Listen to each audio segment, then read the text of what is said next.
this activity you're going to create a game of snakes and ladders. This is an example that you're looking at the moment by one of my previous students. So it's quite a simple activity, but you will need to follow along and remember to pause regularly. So the first thing we're going to do is, when you open up Microsoft Excel, is you need to identify the different parts of Excel's worksheet. Now this area here is called the worksheet, and we have here a column A, B, C, and so on. Then we have rows that are numbered 1, 2, 3, and so on. So where a row and a column intersect is the name of a cell. So the name of the cell that I have selected at the moment, with a black line around it, or border around it, is known as A1. So if I go click somewhere over here, let's click here, the name of this cell is E, because it's in column E, and it intercepts with row 8, and that means the name of this cell is E8, and you can see the name of it up here. When I say let's go to F2, that's what I'm talking about. First go to the column and then go down to the row. But let's get started. We need to go down to A10. So in column A, on row 10, we're going to click on that cell and we're just going to start typing. And what I want you to do is type an equals first and then type the number 1. So we're going to populate a table or a board game using only formulas, and all formulas in Excel, or any spreadsheet for that matter, always starts with an equals sign. So I've typed equals 1 and now I press enter. Remember to pause regularly. Now I've typed 1 in that cell, I want the cell next to it to equal 2. Again, I use the equals symbol because all formulas must start with equals. And now I'm going to use my mouse and select the cell immediately to the left. And Excel puts in the reference for that cell, or the name of that cell I just selected. Now I want this cell to equal 2, which happens to be the value of the cell next to it plus 1. So type equals, select the cell immediately next to it and type plus 1 and then press enter. Once you have done that, select the cell that now has the value 2 in it, and let's do one more. Use your right arrow key on your keyboard to select the cell next to it. You can of course use your mouse cursor and you can click in those cells. Okay, so just where your mouse cursor goes, click where you need to be. So let's do one more example of this. We say this cell that I've selected equals the cell immediately to the left plus 1, and then we press enter. That can be pretty tedious. Filling up a whole table like that would take quite a while. And Excel has an excellent way of getting around that. We are going to copy this value, actually not just this value, but this formula across until we get to 10. So, and I want you to notice my cursor is going to change. At the moment it's a white cross, and I bring it down to this little square in the corner of the cell, little black square, and you'll see that it's changed now to a black cross. When you have that black cross, you click with your left mouse button and then you drag one at a time. Keep your mouse finger on that mouse till you go along to the J column, where you should have a value, when you release your mouse, the value 10. Let's go and have a look at the formula in this cell. The cell reference is J10. I double click on that cell, but this formula is just like the one back down here in B10. This cell equals the cell immediately to the left, which happens to be I10 plus 1. So to get out of that again, or you can press enter, or you can press the escape key, and that will release you from that cell. Now select the cell above that. We want this cell to equal 11. We want it to equal the cell below plus 1. So we can't, I'll show you, but you can't just simply copy this formula up because it only gives you a value of 1. And why is that? Because this one is giving you the value equals the cell immediately to the left plus 1, and that is not what we want. So I'm going to press my escape key and get out of it. Now I'm going to type over that again, and you don't have to press delete or anything like that. Just, you've got a formula in there and it's wrong, that's okay. Press enter. Now we want this cell to equal the cell immediately below plus 1. Then press enter. Remember, pause regularly if you need to. Again, we can't copy this one across. There would be no point in that, because if I did, the value in this cell would be looking at the cell below and add 1. So what we need to do, we can't use this formula, we need to write one more. So this cell, we say, equals the cell immediately below plus 1, and we press enter. Actually, that was incorrect. This cell should equal, did you pick that up? This cell should equal the cell immediately to the right plus 1, and press enter. So now we have a formula that is looking at the cell immediately to the right plus 1, and if I drag that across, it will work for me. But remember, to drag it across, you have to have the active cell that you want to copy selected. Bring your mouse cursor down to the bottom right hand corner of that active cell. Click with your left mouse button and drag it across. We need to do one more row like that last one, and then we're going to copy it all the way up, and so this won't take very long, and it's taking me longer than it should because I'm explaining it to you as I go. So this cell equals the cell immediately below plus 1. Press enter. This cell equals the cell immediately to the left plus 1, and press enter. We can use this cell now, this formula, because it equals the one immediately to the left plus 1, and that will work for us if we pull that all the way across. So let's do that. Now if you're uncomfortable with actually dragging that across, you can have the active cell selected, copy it, just select it with your mouse, keep your finger on that mouse as you come along that row, stop at the end, and on your home ribbon come across to the fill, and fill will go down to right, and that has copied the formula across. So if you're not comfortable, you haven't quite worked out how to find that right hand little box there with your mouse and hold it down, if you're not comfortable with that, I'll repeat that again. Select on the cell with the formula you want to copy, hold that mouse key down, left mouse key, drag your mouse across, go up to your home ribbon to fill, and go right. Or if you had to go down, you'd go down, but in this case we're going to the right.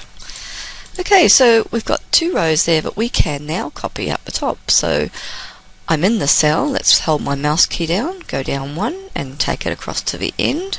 So I've got those 2 rows selected. What we want to do is we don't want to copy it exactly as it is, we want to copy the formulas. So we're going to select these 2 rows, and we're going to have to use this square box here. Click on that with your left mouse button and drag it up, and now you'll see that that has worked for us. We've gone from 1 to 100, and that has only taken us about 2 minutes through to 100, and we've populated it with formulas all the way around. Let's have a look at this formula. This one is looking at the cell immediately to the left plus 1. Now you may be concerned at the little green triangles in the corner. One way to get rid of that is to come down to error checking options. If you click on that, you'll see an error checking, enable background error checking here, and we'll disable that. So we click on that and we go reset ignored errors, and then we just close this window, and they've gone. They are there by default. Excel trying to help you.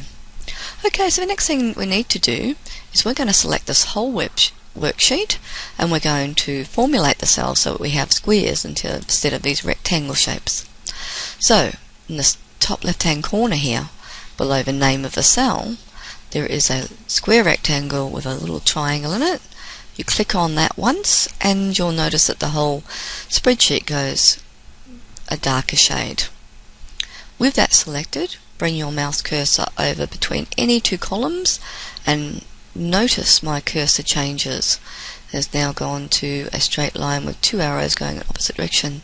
When you have that cursor, click once with your left mouse button and you can drag that to any width that you like, and it will do for all the columns. We want to set this to, in this case, let's set it to 50 pixels. So I'm going to drag it to 50 pixels. There's also a width there of 6.43, but we want 50 pixels. It just is easier when we go to rows. So we want the width and the height to be the same. So we'll choose 50 pixels, let go of your mouse. We do the same with a row. Between any row, bring your cursor over to get a straight line, two arrows going away from it. Click once with your mouse and drag it until you come down to 50 pixels. Leave that finger on the left mouse button till you get down to 50. Be a bit tricky sometimes. Once you've done that, release the mouse and you'll now see that you've got even squares all around the spreadsheet. So now I'm going to scroll down to the bottom and we're going to put a pattern on this in the spreadsheet. So I'm going to click in cell A10 and I am going to hold down my control key on the keyboard and select B9. Once you've done that, we're going to format the cell.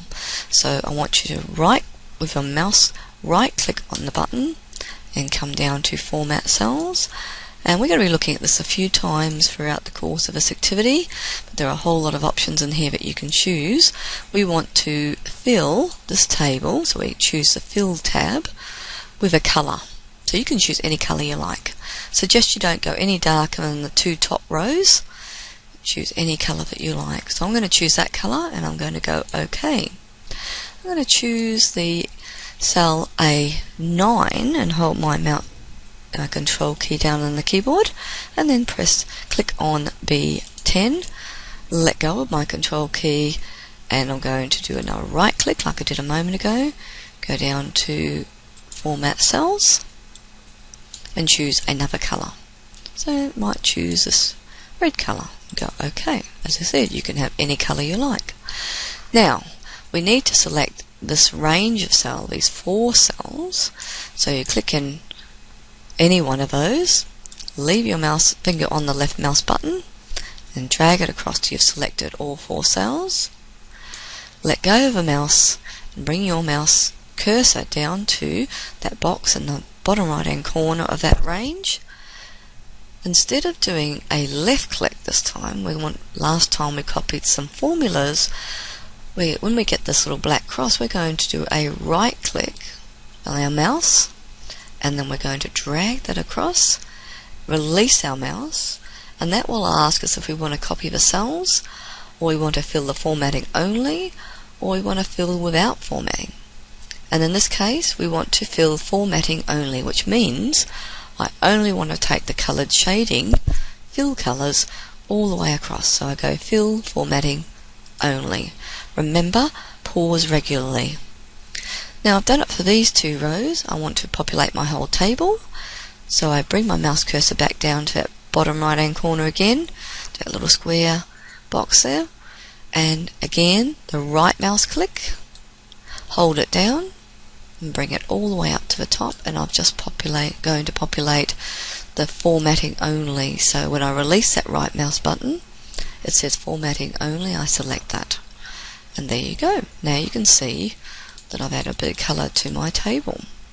Now the next step is a lot more enjoyable, a lot more fun. I'm going to create some snakes and then some ladders. It is a bit tricky though.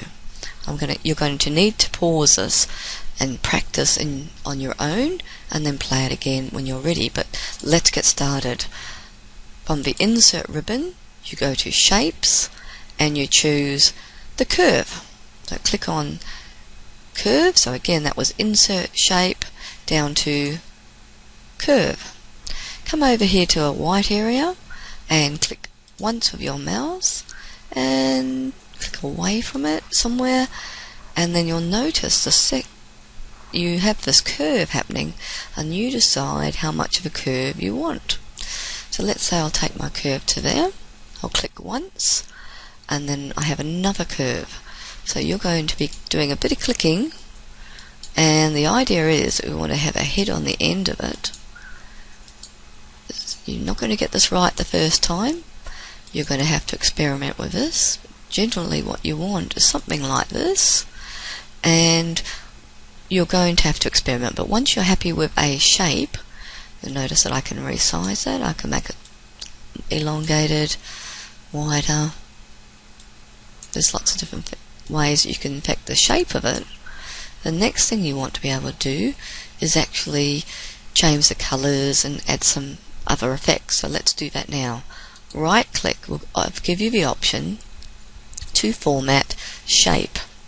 I'm just going to do that a little bit higher so that you get that menu. So format shape. That was a right click on my shape. Now under fill, you can put in no fill. You could put in a solid fill, and you could change the color if you wished. Or you might want to go with a graded fill, and you can experiment with all these effects. It's entirely up to you. You could go with a picture or a texture. Let's have a look at some textures that we could use. Or you might have an image already on your computer you might like to use. Let's choose a image that I have. Let's choose the butterfly and put that in there. So there's also clip art. You could choose a clip art for it.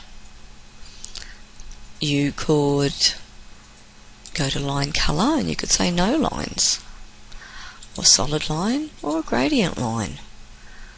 There are all these options you can explore. Now I removed the line. Let's put that back, and we could change the styles as well.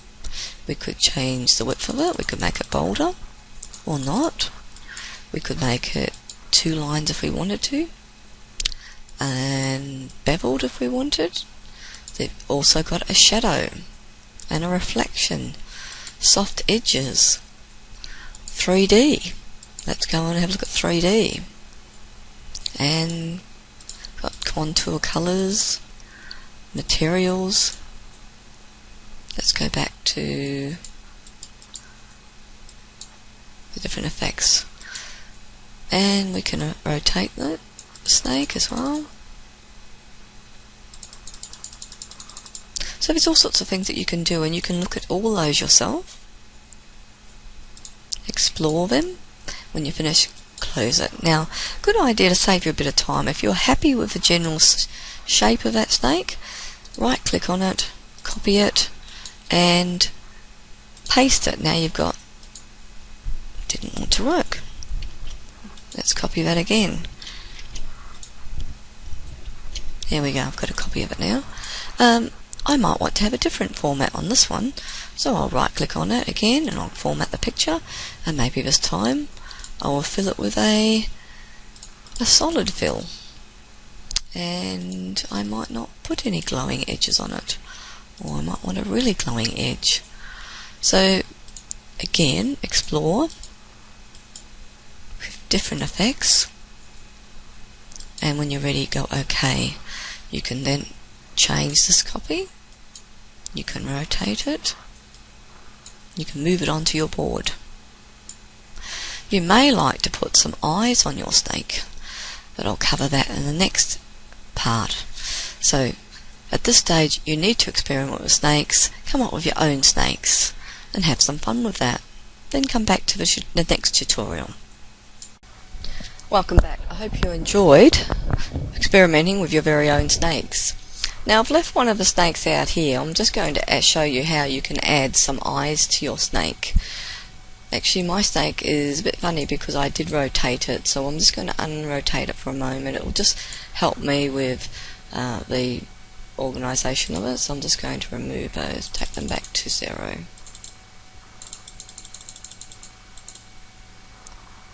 No, I should just type in 0 there. Okay, so I've got a snake.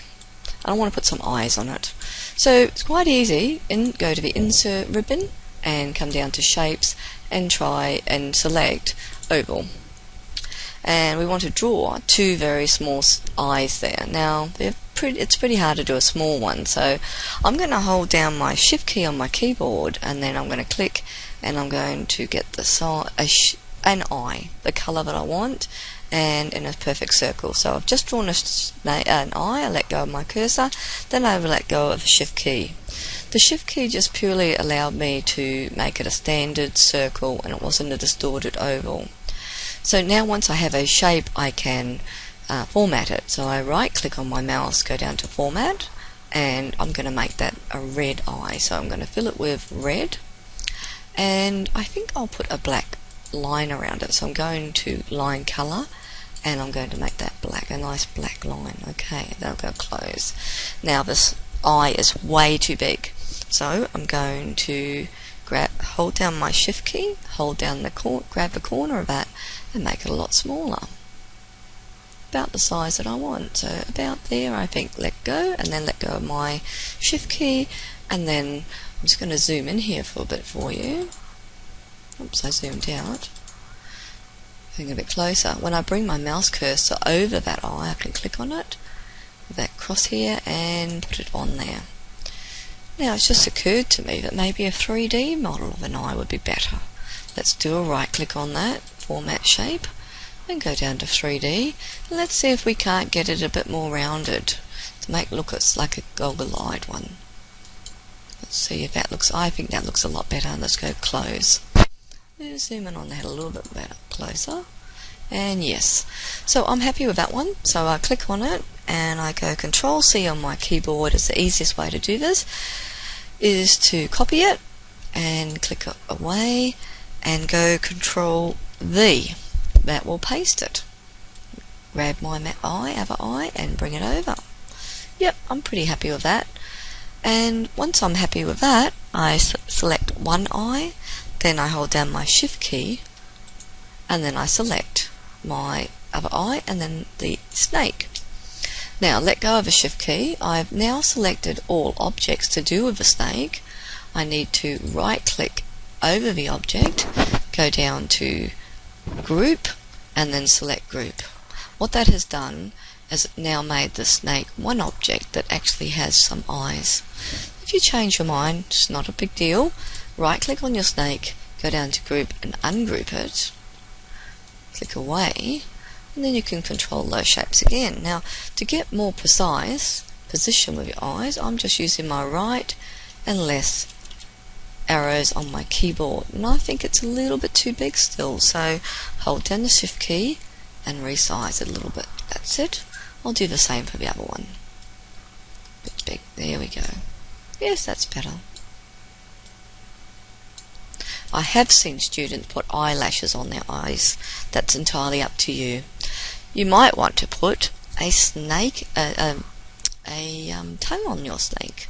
So you can draw one, insert, shapes, and there is a squiggly line here. You could actually scribble it, you could draw it. Let's see what that one will do. So I'll just draw a little line there, and then I'll draw another one to join up to that one, and then I'm going to draw another one because I don't want this perfect, and just draw that one down there like that. Okay, it's too big, but it is a full tongue. I need to select each of those objects, so I hold down the shift key, select one, another, and then finally. That's one way of selecting. There is another way. Let's check it out. So I've just clicked away from my object. From your home ribbon, go over to Find and Select and go down to Select Objects. Bring your mouse cursor over to the white area beside your object.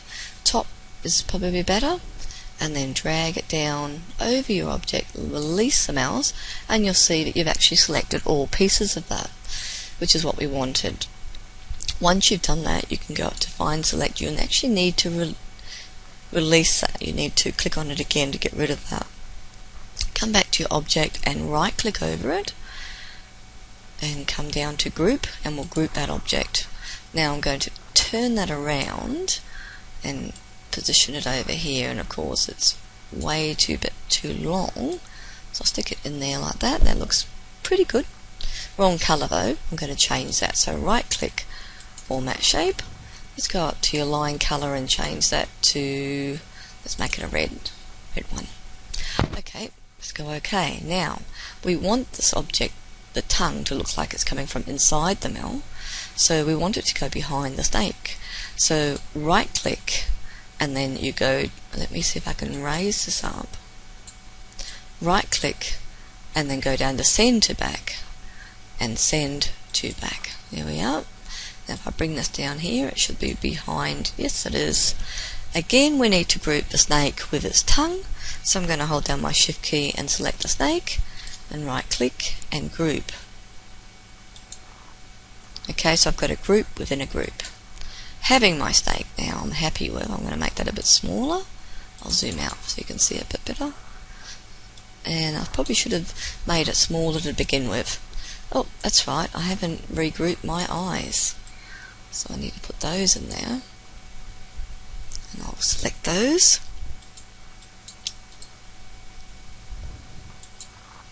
Okay, so when you've got something that you're happy with, turn it around, put it whichever way you like on your board, and groovy. Now, the next thing we need to do is to create a ladder. So up to your insert ribbon and down to shapes, and we're going to use a straight line here. And we're going to use the grid that you can see on the spreadsheet. So I'm going to line up the crosshair there with any cells, click once and drag it down. Now to get a straight line, you hold down your shift key, it will bounce down to the nearest line. See that? So I want a nice straight line, and then I'm going to copy that. So whatever way you feel comfortable with copying, I like to go Control C. Can click away and then paste that. Drag the other one up. Be guided by those lines on your spreadsheet. We need to do one across there, so we go Insert Shapes. Again, line. Draw a line. Use the crosshair, they do help. Hold down your shift key and line it up again when you get to the other side. Now we make some copies of this, so Control C, click away. I'm going to make 3 copies of it. 1, 2, 3. And then I'll drag those into place. As I said earlier, if you can't quite get it into place, use your arrow keys on your keyboard for that finishing touch, just to make it tidy. There we go. Now I think this one's out a little bit. Let's move that one over, one click on the keyboard, and that one as well. Now we need to group all of these just like we did our snake. So we go up to our home ribbon, find select, and go down to select objects. Click somewhere up to the right or the left above your object. Drag with your finger on the left mouse button. Let go. You've now selected the whole ladder. We need to deselect that option. And with this one it's a bit tricky. Make sure you get the crosshair, then do a right click. If you don't do that, you could find that you've lost your selection. You have to do it again.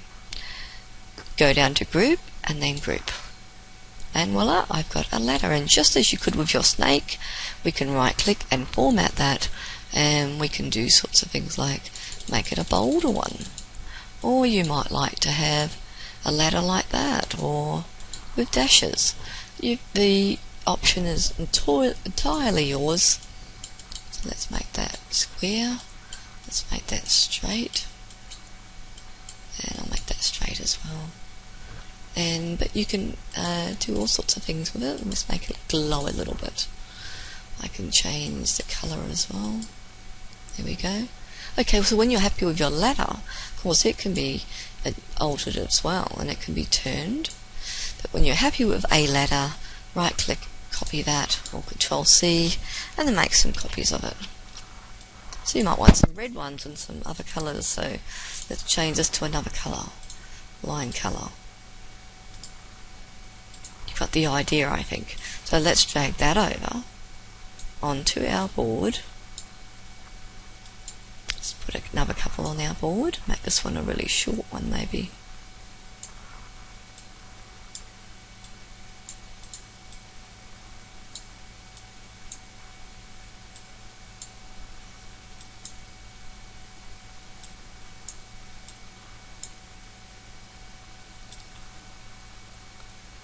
and over there like that. For some reason that's not letting me turn it. Could go up to our format, it's not going to let me rotate. There we go. So now I've got my snakes and I've got my ladders. I need to create some dice. I'll show you that in the next part. Take this time to experiment with your own ladders. Congratulations on getting this far. I hope you've really enjoyed creating these snakes and ladders, and you've learnt quite a lot already about Excel. But here we go, we're going to create your dice. So the first step is, remember any formula begins with equals, and our formula for this dice is rand between. Rand between. Okay, so just as it sounds, and it actually, when you start typing, it will actually come up with the hint below it. And once you do that, you need to have an open bracket, and we're going to have we want a random number between 1, comma, and 6, because that's how many numbers are on a dice. Once you've done that, press enter. Now I'll just see if I can zoom in on that for you. See if it's a bit easier. There we go. Zoom in a bit more. There we go. Rand between 1 open bracket 1, comma, and 6. So you remember, pause this regularly. Okay, so once we've done that, we need to do another one like that. And remember, you can actually copy your formula across. Border around your active cell, black box in the corner, click on that with a black cross that you see and copy it across. So we have our 2 rand between formulas in there, and we need to format these. So we're going to select these 2 cells, and we're going to go to our home ribbon and center them horizontally and vertically. And I think we could make those numbers a bit bigger. One more thing we could do at this stage is separate these numbers a bit, because they're a bit too close together. So if we just click on the second formula, bring your mouse cursor just over to the edge of the selected cell, and you'll see that you get that crosshair there. Click once and then just drag it over to the cell beside it. So click on it, get the crosshair, click once and just drag it to where you want to take it. So now we've got 2 that are formatted the same, good size. Go up to insert shapes, and we're going to insert a cube over top of it. So it's going to draw a cube, put that over top of it. Now right click and come down to format, and that gives us this option to change the transparency on it. When you're happy on that, just go OK, close, and make a copy of that. So whether you go Control C to copy or you right click and copy, you can do it either way. And I like to Control V, but you can right click and paste it as well. There we go. If you actually press F9 on your keyboard now, that should work. The next thing is, we're happy with our dice, well, board's looking good, but the last thing we need to do is to insert some shapes or some playing pieces. Now you can insert some pictures if you like, you could insert some clip art if you like, or you could just use the shapes, and there's some cool shapes in there. So you could use hearts, you could use lightning bolts. There's a whole heap of a range of things that you could use, but I'm going to use a smiley face. I'm going to draw a smiley face here. I'm going to copy that, and I'm going to make 2 copies of it. I'm going to have 3 players in my game. And that last one, I'm going to change the colour. So I'll go right click, format shape, and I will choose my fill colour, another colour. And then the next one I could do the same thing, another colour, close.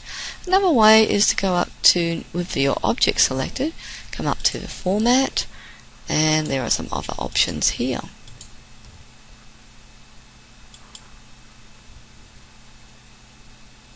So lots of choices there. You've got your playing pieces, and they go onto your board like so.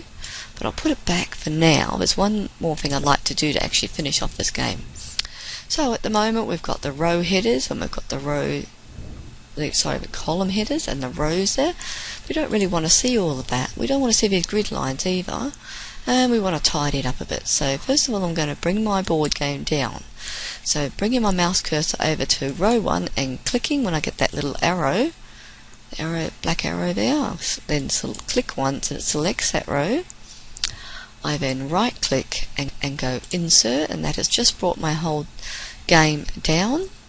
Now I click on A to select column A and do a right click and go insert, and I've just moved my board game over to the right and down. But I want it down a little bit more, so I'm going to select between row 1 and 2 and just drag that down. And then the next thing we need to, and remember, pause this regularly. Select the first cell, drag across with your mouse still on the mouse cursor, select those cells and come up to your home ribbon, and we're going to select the merge and center, and I'm going to type Snakes and Ladders by Tanya Duffy. So you'd put your name on there, press enter. That's way too small and it's not center aligned vertically, so we're going to come up here and click on the vertical middle align. There we go, and we're going to make it bigger. You could make it another color as well if you like. So lots of options again, as I said, for you up there, and I might make it a little bit bigger. There we are. And then the final step, as I said, get rid of this grid. So we go to our view ribbon, and we show here, we just deselect the things we don't want to see. And voila! One more thing, we will get rid of our ribbons up the top here. So we right click and go minimize ribbon, and there you have it, a Snakes and Ladders board game, your very own. It looks finished. There's one more thing that you need to do, and we're going to unlock these. So these shapes here, we want to be able to move them around on the board. So we right click on that and come down to size and properties, and size and properties, and then from that you select properties, and we don't want it locked, so we're going to deselect these two objects here, and we can leave it print object. We go close, we do that for the next object as well. Oops, wrong one. That's okay. Right click size and properties, under properties, get rid of those two ticks. Let's do it for the final one. And close. Now we're going to go up to review. On your review ribbon we're going to select protect sheet, and you need to select locked cells, and then come down to OK. Now you could put a password in there. I recommend you don't, because you tend to forget it. Let's just click on OK. Now I should be able to move my pieces around, and we should still be able to press F9 to change the numbers on those, and you've just created a board game. So congratulations, and I really hope that you enjoyed that activity.